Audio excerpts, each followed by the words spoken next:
वास्तव में देखा जाए कि कहते हैं कि संत बोले सहज स्वभाव, संत का बोला बिरथा ना जाए। तो कौन से संत की बात हो रही है? एक मनमती कहते सत्संग जाना, सेवा करना, सिमरन करना और अपने हिसाब से जिंदगी जीना। क्या उनकी जुबा में वो ताकत है? हम तो कह रहे मैं तो यार पता नहीं, कभी कुछ करता हूँ, कभी कुछ कहता हूँ, कभी कुछ करता हूँ, कभी मन कहाँ भटकता है। तो हमारी जुबा में क्या ताकत है? वैसे भी देखा जाए कि हर एक इंसान, बच्चा बच्चा, हर एक इंसान निरंकारी है। हर किसी के अंदर निरंकार का वासा है। बिना निरंकार के तो कोई जीवित भी नहीं रह सकता। तो जिसको एहसास हो गया, एहसास होने के बाद भी अगर उसने उस एहसास को कायम नहीं रखा, तो क्या उनकी जुबान में वो ताकत होगी? मैं तो वही देख रहा हूँ कि वास्तव में ऐसा बोला शब्द। अब ज़्यादा समय आपका ना खर्च करते हुए बताता हूँ कि इन महात्मा जी ने अपने बेटे को कुछ शब्द बोले थे। मकान का काम चल रहा था और पता नहीं इनके मन में क्या आई, उन्होंने खुद बताया था। और अक्सर आपने देखा होगा कि इन महात्मा जी का जो जिक्र मैं साल में एक बार जरूर करता हूँ, वो भी समागम के समय में, क्योंकि समागम के समय में ये ब्रह्मलीन हुए थे। इसलिए मैं जरूर इनकी बातों को दोहराता हूँ। अक्सर इनकी बातों से पुरानी बातें, जो इनके साथ जितना हमने वक्त बिताया, लम्बा बिताया, बहुत यादगार रहा।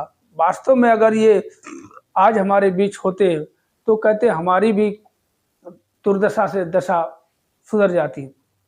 हमारा भी जो मन है थोड़ा सा लगाम वाला घोड़ा बन जाता। अभी तो बेलगाम घोड़े की तरह कभी कुछ सोचता है, कभी कुछ सोचता है, कभी हाँ बोलता है तो कभी ना बोलता है। एक ही चीज़ को एक्सेप्ट करता है और एक्सेप्ट कर देता है। तो ऐसा बोला महात्मा जी ने। तो वास्तव में उनकी जुबान में वो ताकत थी। आपको थोड़ा सा अपने बारे में बताऊंगा।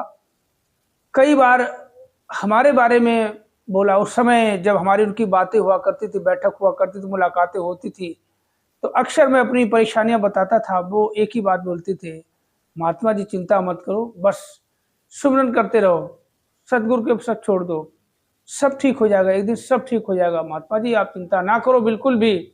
ऐसी ऐसी बातें जब भी मिलते थे, कोई घर की बातें नहीं, कोई मेरी बातें नहीं, निरंकार की बातें, सदगुरु की बातें, साध संगत की बातें, सत्संग की बातें, अपने बारे में। आज हमारे पास 10 रुपए भी नहीं हुआ करते थे, नमस्कारी के 1 रुपया भी नहीं हुआ करता था, और हम सत्संग जाते थे। कैसे?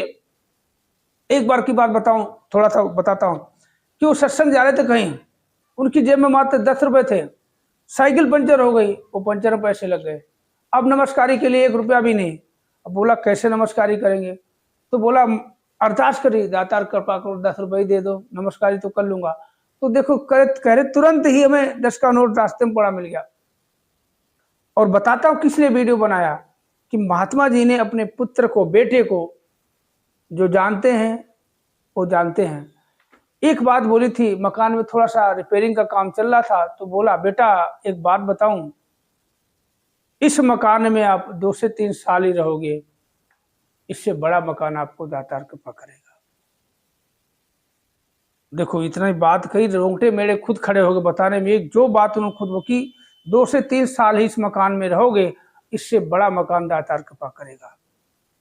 आज जो लोग जानते हैं मुबारक है, और जो लोग नहीं जानते, जो वीडियो देख रहा है, तो आ सकते हो, हम उन्हें दिखा सकते। पुराना मकान भी मौजूद है, वो किसी और को बेच दिया, और नया मकान नहीं, आलीशान महल है कि जो छोटा था 30-40 गज में, अब 150-200 गज में आलीशान महल की तरह बनाया। और कैसे हुआ वो कह रहे पता ही नहीं कैसे हो गया। इतनी गुंजाइश नहीं हो रही थी कि इस मकान को तोड़ के बनाओ। अब पता नहीं दातार कृपा देखो कि इतना बड़ा मकान कैसे मिल गया, हमें खुद अभी तक एहसास नहीं हो रहा। ये सब दातार कृपा करे। संत बोले सहज स्वभाव, संत का बोला बिरथा न जाए। कहते ऐसे संत अगर हमारे जीवन में, हमारे राह में अगर हमें टकरा जाएं, तो इनकी चरण धूलि हमारा जीवन सुधार सकते हैं। कहते सदगुरु की तो बात ही नहीं। कहते सदगुरु की तो सदगुरु है, वो ब्रह्म है, वो तो हमें हर तरह से सुखी रखना चाहता है। मगर हम अपनी मनमति के कारण हम लोग अपने जीवन को मतलब इतना व्यस्त बना लेते हैं, और व्यस्त के साथ साथ बेकार कर देते हैं पूरा जीवन। कहते हैं हम सदगुरु के वचनों पे ना चल के हम